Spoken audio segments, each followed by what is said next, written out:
Assalamu alaikum wa rahmatullahi wa barakatuh. Alhamdulillah wa salatu wa salamu ala rasulillah wa ala alihi wa sahbihi wa man wala amma ba'd. Firstly, a minor correction. I'm no longer with Al-Maghrib. I'm with the Islamic Summit of America, and I've moved from Memphis to Dallas. Minor points. Secondly, I appreciate immensely your invitation.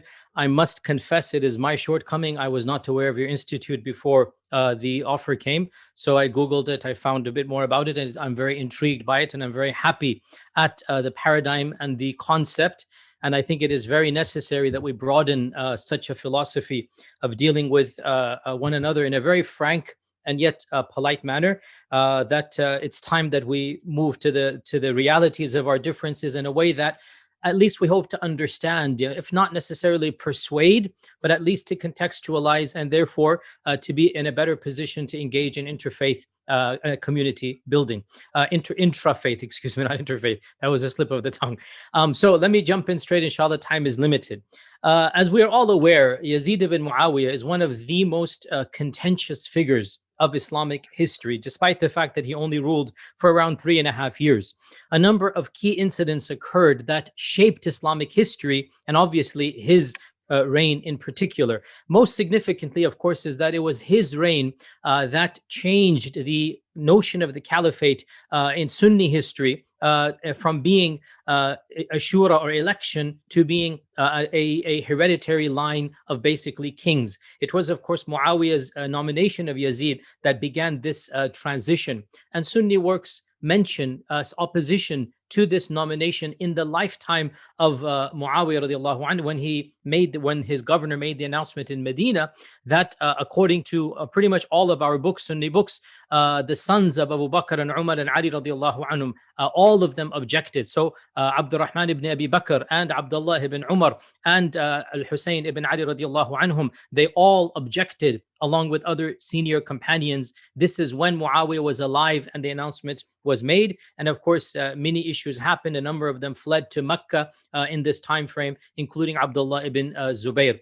Of course, the main issue that happened in his caliphate was as soon as he took charge, obviously within a few months after that, the massacre and the tragedy of Karbala took place, as we're all aware. And then, of course, right after this, by a year and a half, was the vicious massacre of Medina known as the Harra, the Battle of Harra, in which the commander Muslim ibn Uqba, he besieged the city of Medina, and then he plundered, after the conquest of Medina, he plundered the city. Lots of even rapes and whatnot happened for 3 full days. And then the army made its way to Mecca, where they laid siege to Mecca. They attacked Mecca with catapults. They damaged the Kaaba. And then Yazid passed away while they were surrounding Mecca. So these incidents, of course, shaped the history of Yazid. Now, in this lecture, we only have, less than 20 minutes left. What I'm going to do is I've read over 40 or 50 of the books, just glanced over them, of our history and theology, to get a sense of where the pulse of Sunnism stands vis-a-vis Yazid ibn Muawiyah and what happened in his reign. And what I've done is that I've basically very quickly made a spectrum.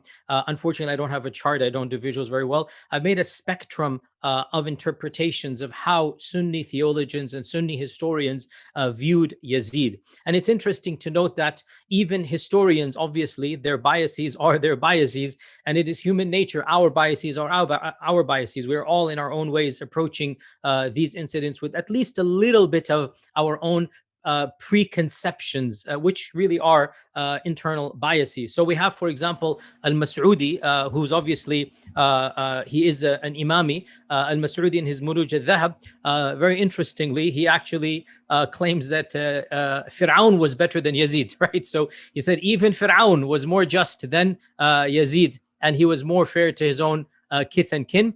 And of course, Al-Mas'udi does not consider Yazid even to be a believer. And he says that Yazid is essentially his status, he said, is akin to the one who rejects Allah and rejects religion and rejects the day of judgment. And of course, Al-Mas'udi is a historian, but of course, his theology is, of course, also well known. Contrast this, and these are two historians before I jump to the actual names that I have. Contrast this with Ibn Kathir.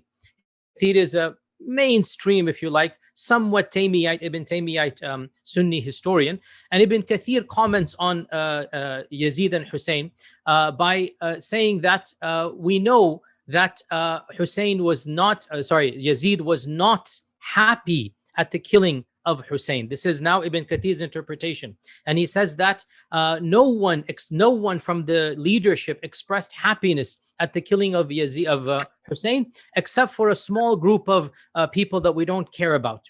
And he says that Yazid himself, if he were to be directly in charge of the surrounding of Hussein radiallahu anh, he would have not done what Ibn Ziyad did, and he would have let Hussein go free, or at the maximum, he would have exiled him. Okay, he would not have killed him. This is Ibn Kathir's interpretation of what Yazid would have done. And then he says, and it does appear that Yazid cursed Ibn Ziyad for what Ibn Ziyad had done, and la'anahu wa shatamahu, and he showed his anger. However, Ibn Kathir also says he did not remove Ibn Ziyad from power, nor did he actually reprimand him in person, nor even did he send a messenger to criticize him. Wallahu ta'ala a'lam. This is what Ibn Kathir says. And he also says in his history that most of what the people criticize Yazid for is the fact that he drank alcohol and he committed indecencies.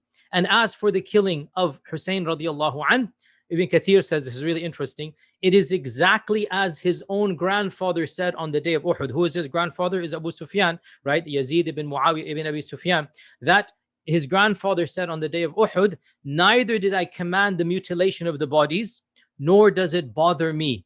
End quote. So Ibn Kathir is really interesting here. He links Yazid to Abu Sufyan, and he links the incident of Karbala with that of Uhud.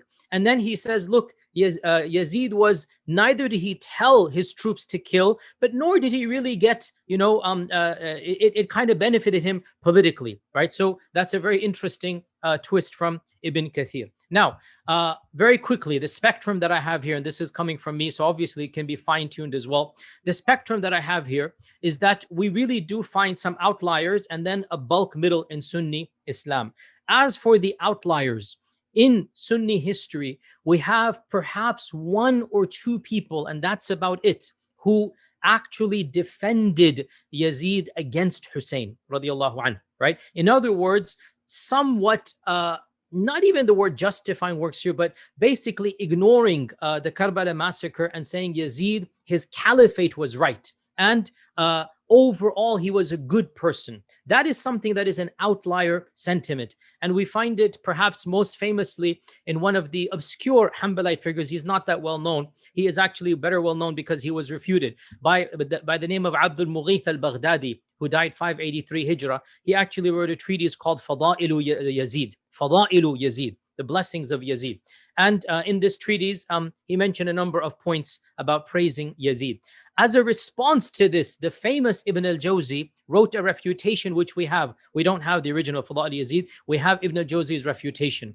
And Ibn al-Jawzi went to the other side. But there is a side that is even more extreme than Ibn al-Jawzi, and that's what we're going to flip to right now. And that is explicit takfir of Yazid. This is an outlier. It is not mainstream Sunnism. Just like actual support of Yazid, meaning you completely ignore what he did and you say he was a righteous man, this is an outlier.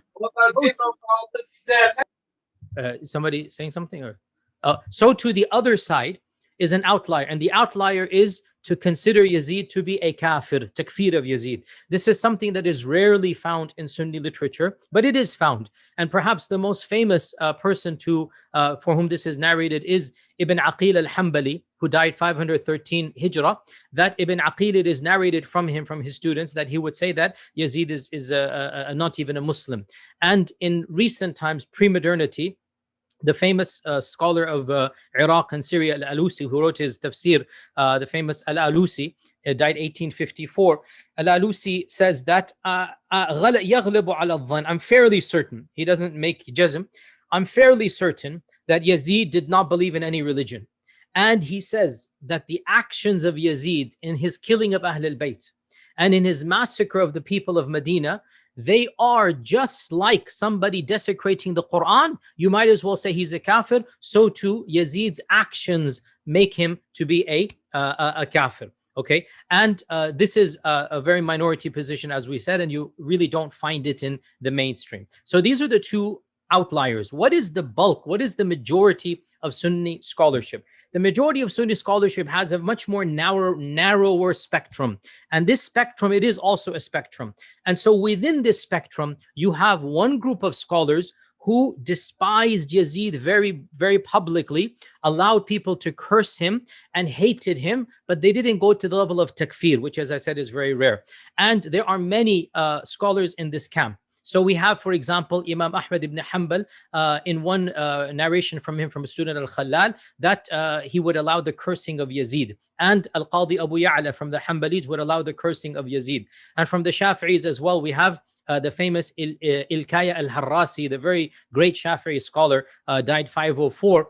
He has an interesting quote that he was asked about the cursing of Yazid. So he said, فيه لأحمد قولان تلويح وتصريح ولمالك قولان تلويح وتصريح ولأبي حنيفة قولان تلويح وتصريح ولنا قول واحد التصريح دون التلويح. Right? So the other scholars might have had two opinions. I only have one opinion, and that is we curse him by name. And Ibn Asakir, the famous historian as well, it is very clear that he's on the camp of, publicly dissociating from Yazid and considering him to be a very evil person. And of course, perhaps the most famous in this category is Ibn al-Jawzi, 597. He wrote a treatise, as I said, refuting the other Hanbali scholar Abd al-Mughith, and this treatise is in publication. You can find it on the internet. It is called الرد على المتعصب العنيد المانع من ذم يزيد. That refuting this ignoramus fool who says that it is not allowed to criticize Yazid. He's refuting Abd al-Mughith. Abd al-Mughith and Ibn al-Jawzi were in the same time frame, the same city, and they hated each other. So they're writing refutations of one another. And in this book, he provides vivid details about the massacre of Hussain radiallahu anh, and he lays the blame squarely on Yazid. And he affirms the incident of Hussein's head being taken to Syria and being poked by Yazid. He mentions that the daughters of Hussein radiallahu anh were threatened to be taken slaves, milk yamin, in the presence of Yazid, and Yazid taunted them but did not allow that to happen. And then he also refutes the claim that the majority of the ummah gave allegiance to Yazid. He said they did this out of fear and not out of love, and he defended Hussein radiallahu anhu's khuruj, if you like, as not being khariji. In other words, he said some people said that Hussein radiallahu anh is a khariji for exiting the rule, and he defended because this does not apply to Hussein radiallahu anh. Also, At-Taftazani, the Ash'ari scholar, also has this notion that you are allowed to curse Yazid. Even the famous, by the way, Ibn Hajar, the mainstream Sunni scholar, there's a hadith in Sahih Bukhari that the wording goes, the destruction of the ummah will be from the hands of some of the young men of the Quraysh. And Ibn Hajar basically says this is clearly a reference to Yazid. Now, there's no cursing, but it's very clear that Ibn Hajar is on the side of this side of the spectrum. Okay, what is the other side of the mainstream Sunni spectrum? The other side of the mainstream Sunni spectrum, so this is one side, we find a lot of great ulama. The other side is demonstrated by people like Al-Ghazali and Ibn al-Salah and Ibn Taymiyyah and others of that nature. And obviously, every position is slightly different, but for the purposes of our short talk, we can lump them all together. And this perspective is to summarize as follows: that Yazid is not a good person. We don't love him. We don't respect him. But this group would argue, neither is it befitting to curse somebody who said the kalima. We leave his affair to Allah subhanahu wa ta'ala, and we don't have any special love for him, and we know that many bad things happen in his time frame. Now, amongst this group, Al-Ghazali has a very spiritual take. Al-Ghazali was asked about the cursing of Yazid, and he basically doesn't mention anything of history. He doesn't become political. That Al-Ghazali, you can say, is a very, spiritual and apolitical person in his lifetime. He doesn't mention anything. He simply says that it is impermissible to curse him because of the generic texts that prohibit cursing anything. He says you can't even curse an animal of Allah. How can you curse, a human being? You just don't curse, anything. And he goes, many centuries have gone by. We don't know know the realities. Each side has his propaganda. So we just, assume the best and don't really get involved in cursing and not cursing. You don't really think about these issues. And this is a very spiritual, interpretation. And the same goes for Ibn al-Salah as well, that Ibn al-Salah said that we should blame Ibn Ziyad actually for the killing of Hussein radiallahu an. But as for cursing Yazid, he goes, why should we curse any Muslim? So it's like shifting the blame slightly to Ibn Ziyad or more to Ibn Ziyad, but then not defending Yazid, simply saying we leave his affair to Allah subhanahu wa ta'ala. In this camp as well, even though we have now, differences within this camp, Al-Dhahabi, the great Sunni historian, Al-Dhahabi is kind of sort of in between the cursing and non-cursing, more on the side of cursing, but he doesn't quite curse. He doesn't allow the la'an, but he is very harsh in his adjectives about Yazid. And so he says in his siyar that along with his many mistakes, he has one good deed. So he's basically has a long resume of evil, and he has hasana wahida, one good deed, and that is that he led the expedition against Constantinople. And we know that the Prophet ﷺ praised the expedition against Constantinople. And he mentions at the end of his biography that Yazid was known for his generosity and for his strength or might in his kingdom. He had vision and resolve with cruelty. And he was known for some poetry. And he was a Nasibi. Of course, a Nasibi is basically, as we know, a sect that existed in the past that despised Ali radiallahu anh and cursed Ali radiallahu anh. He was a Nasibi, harsh, of cruel disposition, drinking alcohol and doing munkar and fawahish. His reign began with the killing of the Shaheed Hussein radiallahu anh, and it ended with the massacre of Harra. And so people despised him, and he was not blessed to live a long life, and many were the people who rebelled against him after Hussein radiallahu anh. So Dhahabi is very squarely anti-Yazid, but not to the level of cursing. And the same goes for the historian Ibn al-Athir, that the same camp can be said, that he doesn't like him at all, but there is no la'an. And he ends, Ibn al-Athir ends his biography of Yazid in his magnum opus, the history book. He ends it by quoting Abdullah ibn Abbas, a letter that he wrote to Yazid, in which he blamed Yazid for the death of Hussein radiallahu anh, and he used very harsh language against him.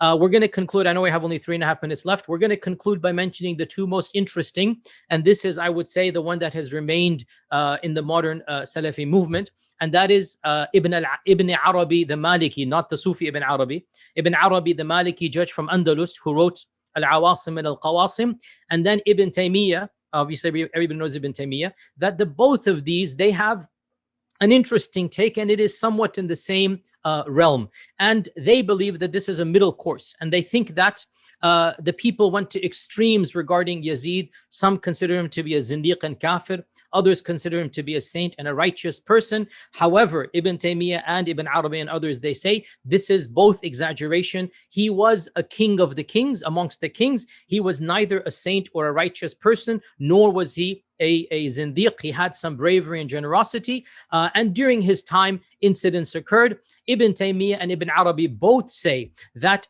Yazid did not order the killing of Hussein radiallahu anh. It was Ibn Ziyad. However, they both say that Yazid did not take any anger or measures against Ibn Ziyad. So the responsibility of not taking to account the killers of Hussein falls on Yazid, but they clearly say explicitly, the both of them, that Yazid did not order it, but then he didn't reprimand those who did it. And in fact, the both of them are more clearly blaming him for what happened in Medina and the massacres of Medina and the rape of Medina, because there you have no ambiguity. Yazid explicitly said to his commanders, conquer Medina and you have 3 days, do as you please, tell your troops to loot and plunder and rape, and then 3 days you have to leave Medina. So this is very, very explicit. Now this strand, which some have called it a pro-Umayyad Sunni stance, this strand has definitely survived to our times. And what we find is that we get more and more of our modern scholars somewhat on the defensive on the side of Yazid. So for example, the Kuwaiti preacher, Sheikh Uthman al-Khamis, he actually denies that Yazid was a fasiq. And he says that we don't know for sure. And this is actually very rare in Sunni Islam to say this. The Grand Mufti of Saudi Arabia, Sheikh Abdul Aziz Al Sheikh, he says on the YouTube video clip that is viral now, he says that Yazid was Amir al-Mu'mineen and a legitimate Khalifa, and one should not have rebelled against him. And perhaps the most academic example of this entire genre is a PhD dissertation done at the University of Medina, where I used to study.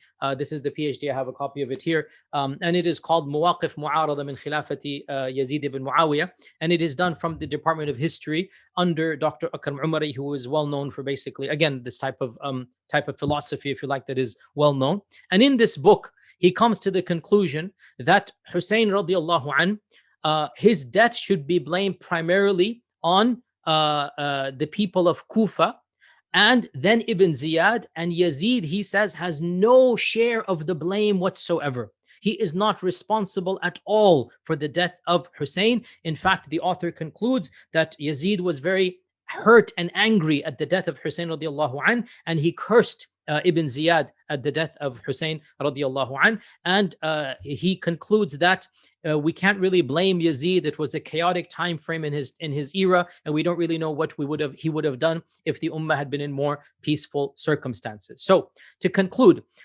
we see a spectrum of opinion amongst Sunni Islam regarding Yazid and the killing of Hussein radiallahu anh. We have a small group that made complete takfir of him, and we have a very even smaller group that defended him as a person. We don't have a single Sunni historian or theologian that defended the killing of Hussein radiallahu anh. Rather, the max that we get, they defend Yazid as not being responsible for the death of Hussein, but they don't defend the actual killing of Hussein radiallahu anhu. What we also find is that some ulama allowed the cursing of Yazid because of his evil, and others generically said we don't curse Muslims, and a third group said no, even Yazid in particular, we shouldn't curse him because he has also done, he was the Khalifa and his father was Muawiyah, etc., etc. And we also find, as we said, a small group of people that have now become, I would say, a larger mainstream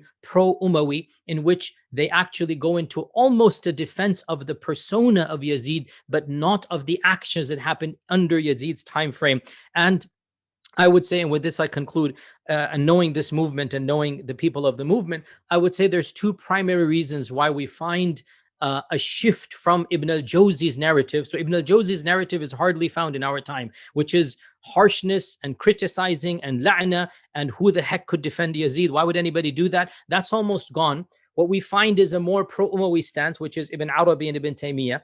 And I would say there's two primary reasons for this. And this is my interpretation, and Allah knows best.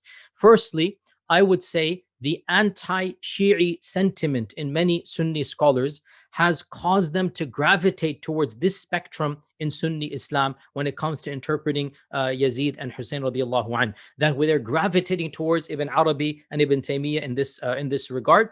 And then secondly, especially with regards to the modern Salafi movement, if you're aware of what their interpretations of Islam are, because they're so obeying the ruler, and because they have been taught that it is a part of Islam to obviously obey, to always obey and to not question. So the narrative, therefore, of Yazid and Hussein radiallahu anh must be understood in light of their teachings that the ruler is never rebelled against. And so Hussein radiallahu anh becomes a sincere, but according to them, politically naive, right? So he's a good person, but he was deceived by the people of Kufa. And he didn't understand that he would be taken advantage of, and things happened the way that they happened.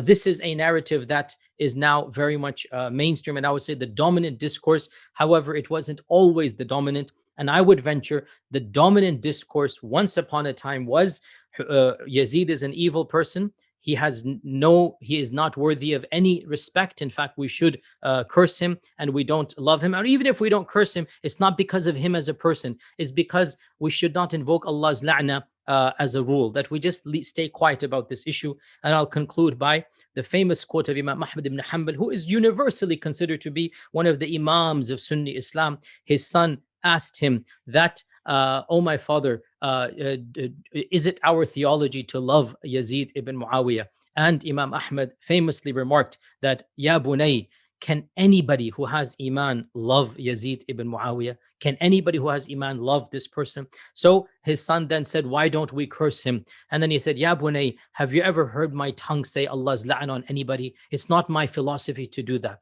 This, I would say, represents centrist, mainstream Sunni doctrine about Yazid. We have doctrines to the right and left, and to the extreme right and extreme left. And in our times, one particular extreme right doctrine seems to be more predominant, but we should look at it historically as being one strand and a much larger strand. And in the end, Allah subhanahu wa ta'ala knows best. And inshallah, I'll hand it back to our moderator.